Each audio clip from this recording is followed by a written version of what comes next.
مؤذن جب نماز کے لیے اذان دے تو اذان کے جواب دینے کے دو طریقے ہیں۔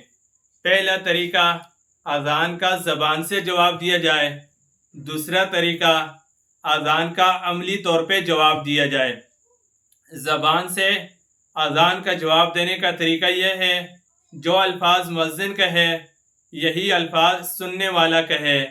البتہ جب مؤذن حی علی الصلاۃ اور حی علی الفلاح کہے تو سننے والا لا حول ولا قوت الا باللہ یہ کلمات کہے۔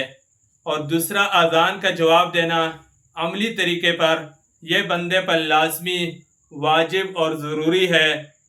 اذان کا عملی جواب یہ ہے، بندہ جب اذان سنے اپنے کام کاج کو بالا طاق رکھ کے، کام کاج کو چھوڑ کے نماز کی تیاری شروع کر دے، یہ اذان کا عملی طور پہ جواب ہے۔ اللہ تعالی ہمیں عمل کرنے کی توفیق عطا فرمائے۔